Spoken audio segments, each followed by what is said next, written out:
Buonasera, benvenuti a un nuovo appuntamento con lo speciale Elezioni regionali 2025 negli studi di Verona Network. Oggi abbiamo ospite Elisa Lapaglia, benvenuta. Buonasera, grazie dell'invito. Elisa Lapaglia oggi è assessora all'istruzione, poi insomma ci spiegherà le sue deleghe del comune di Verona, ma prima ci racconti un po' com'è la sua parabola politica, da dove arriva il suo impegno. Allora, molto lontano sono stata spesso rappresentante degli studenti nei luoghi dove mi sono trovata e poi a Verona la rappresentanza nel consiglio di amministrazione di AMIA, devo dire subito dopo la laurea. Da lì un grande impegno con Se non ora quando, le donne democratiche, mi ha portato al consiglio comunale in opposizione nel secondo Tosi e poi con l'amministrazione Sguarina con il Partito Democratico. Con le elezioni invece di Damiano Tommasi ho avuto e ricevuto le deleghe alle politiche educative, quindi gestiamo direttamente 50 tra asili nido e scuole dell'infanzia, alle politiche scolastiche, l'edilizia scolastica, le biblioteche e poi la delega forse più innovativa, quella salute e servizi di prossimità. Ecco, quando ha iniziato il suo percorso proprio appunto di impegno politico, come mai ha scelto il Partito Democratico, nell'ambito ovviamente del centrosinistra? Perché rappresenta i valori in cui credo, soprattutto di partecipazione democratica e di confronto. È un partito grande, plurale, il confronto al nostro interno è frequente, ma questo io penso sia la vera ricchezza del Partito Democratico. E così come quando cominciai nella sinistra giovanile c'erano interessi comuni con le persone con cui facevo attività politica, oggi io mi ritrovo nelle donne democratiche come il gruppo con cui più mi confronto nelle attività per i temi della conciliazione, della differenza di genere e per poi anche la pratica amministrativa quotidiana. Ecco, tanta esperienza abbiamo visto nel Comune di Verona, come mai ora il salto della candidatura in regione? Perché c'è stato e c'è un nutrito gruppo di persone che chiede che io applichi le cose che sto facendo oggi per la città di Verona per un ambito più grande, perché il prossimo mandato in regione sarà cruciale, cambieranno tutti i direttori delle nostre aziende sanitarie perché ci sarà un cambio totale di assessori, di presidente e appunto di direttori generali e quindi presidiare gli interessi del nostro territorio, in particolare gli interessi pubblici quali sono la sanità e l'istruzione, per molti è finalmente urgente farlo e quindi stanno chiedendo e il Partito Democratico insomma mi ha chiesto di farlo in prima persona. Ecco, lo accennava lei, sta cambiando tutto in regione perché d'altra parte l'era Zaia di 15 anni si sta chiudendo, qualcuno sempre in questo studio ha detto il regno di Zaia si è chiuso. Cosa è andato e cosa non è andato in questi anni in Veneto secondo lei? Allora, io penso che quello che Zaia lascia è un Veneto impoverito, perché a differenza delle regioni attorno a noi che hanno molto investito su servizi per le famiglie, invece Zaia, per la scelta che ha fatto come amministrazione di gestione del bilancio, ha passato queste spese che non vengono fatte dalla Regione Veneto sulle spalle delle famiglie e quindi il trasporto scolastico, le prime visite, le case di riposo, l'istruzione, semmai poi vi declino come, sono spese che le famiglie fanno direttamente, non in modo proporzionale al loro reddito, ma pagano completamente gli abbonamenti, completamente gli asili nido, mentre le regioni attorno a noi hanno fortemente sostenuto o le famiglie direttamente o gli enti locali per mettere in campo questi servizi, se non a costo completamente gratuito, ma comunque con un forte sostegno economico. Quindi se pensate oggi che una casa di riposo costa oltre 3.000 euro al mese, cosa vuol dire per una famiglia che non riesce ad avere contributi? Ecco, allora partiamo proprio dalle politiche educative. Cosa si può fare di meglio in Veneto secondo lei? Io vi dico cosa fanno le altre regioni, che mettono fondi e danno fondi agli enti locali per due cose: per fare più posti di asili nido, per darli gratuitamente e per creare servizi scolastici pomeridiani. Noi a Verona lo stiamo facendo, abbiamo aumentato di 120 posti in più i servizi 03, cambieremo le tariffe per andare verso la gratuità, ma lo facciamo completamente a spese nostre dell'ente locale. E questo invece, se andiamo in Emilia Romagna, in Toscana, in Lombardia, in Piemonte o nel Lazio, avviene con un forte sostegno da parte della regione. Questa è la differenza, ed è evidente che se prendo le risorse comunali per fare questo tipo di servizi, non ne farò altri, la coperta quella è.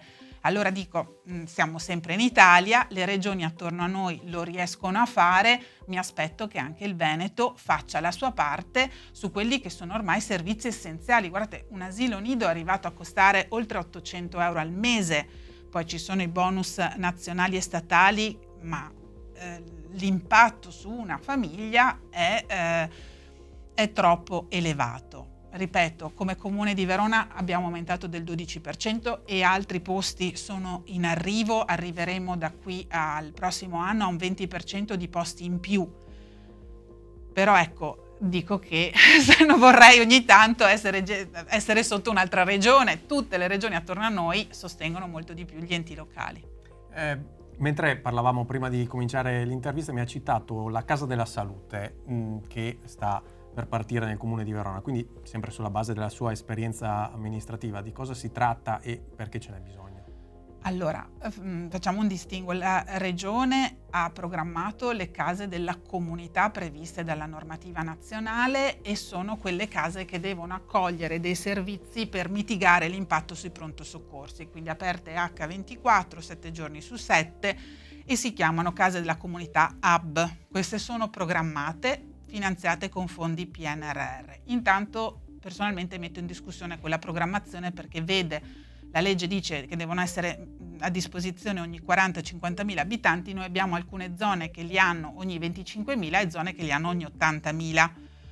Non ce l'ha tutta la zona di Borgo Roma che deve andare a San Giovanni Lopatotto, tutta la Valpolicella che deve andare a Bussolengo e tutta la quarta circoscrizione Golosina e Santa Lucia che deve migrare in Corso Milano. Quindi già questo è un tema di non equità e distribuzione sul territorio di servizi essenziali. Inoltre non è stata programmata ancora e quindi non sono in costruzione le case di comunità nella versione più piccola, dette SPOC, che servono a fare quel servizio essenziale, cioè mettere la medicina di base nelle condizioni di rimanere vicina ai propri cittadini e cittadine ed essere integrata con quelli che sono i servizi essenziali, che sia l'assistente sociale, che siano i servizi specialistici che oggi svolge l'ASL, ma che sia anche l'ostetrica, per esempio, l'ostetrica, scusate, i servizi quindi per la primissima infanzia.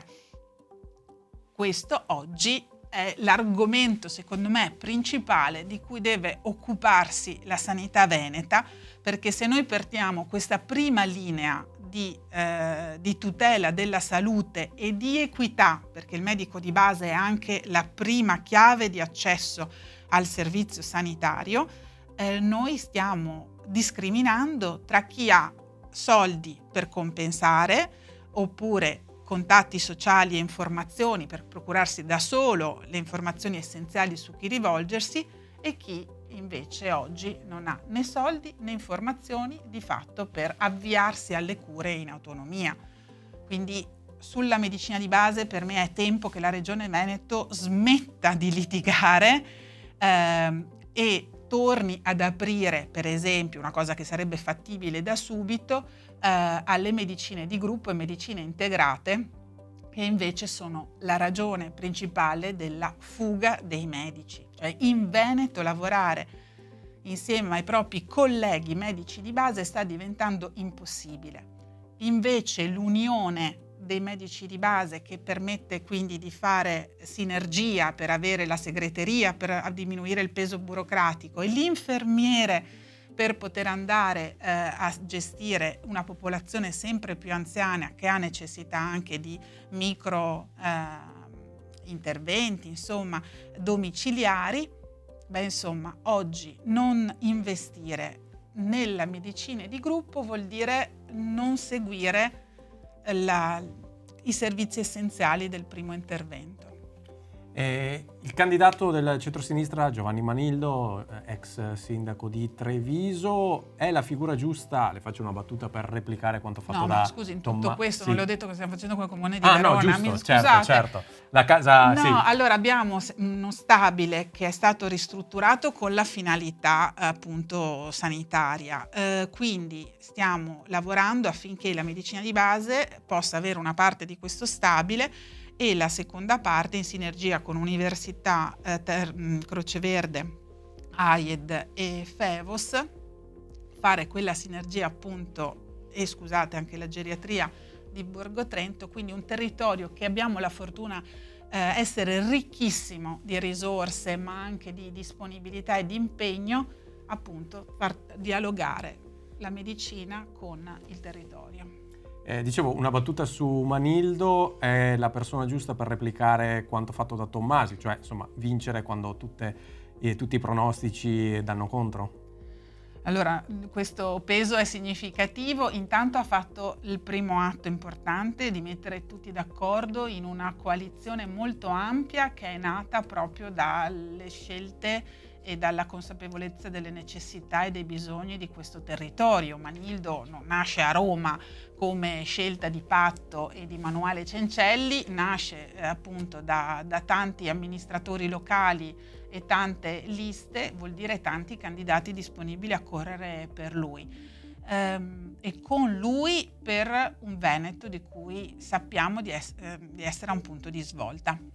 A proposito di Veneto, una bandiera del ex oramai insomma uscente presidente Zaia è stata quella dell'autonomia, autonomia differenziata, che sembra anche partita insomma un po' zoppicante. Qual è il suo giudizio su questa riforma e se secondo lei è da perseguire? Io, come dire, i fatti lo dimostrano, dico che l'autonomia è stata una bandiera politica per prendere in giro i veneti, purtroppo, perché poi nella pratica non credono neanche loro nell'autonomia, tanto è vero che non la danno agli enti locali.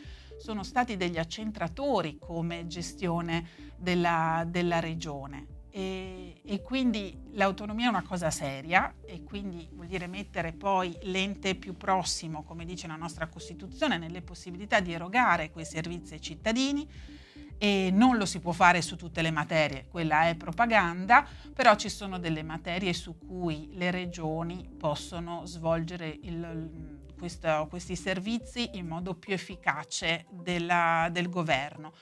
Su questo la strada dell'Emilia Romagna, che è stata alleata, Bonaccini e Zaia per un periodo hanno percorso la stessa strada su questo convincimento. Se poi si deve fare propaganda, allora lì le nostre strade tornano a dividersi. Un luogo comune dice che Verona sia un po' dimenticata in Veneto rispetto magari al triangolo Padova, Treviso, Venezia. Secondo lei è un luogo comune o c'è un fondo di realtà? Questo io lo sento nel quotidiano. E dobbiamo noi amministratori locali cambiare approccio e pretendere un ascolto da parte di Venezia più forte. Allo stesso tempo dico che la prova di questo è che è stato scelto l'ospedale più importante della nostra provincia come cavia per la trasformazione del sistema informatico, con delle conseguenze nefaste per cittadine e cittadini che erano in quel momento pazienti e per il personale che ne aveva la responsabilità di cura.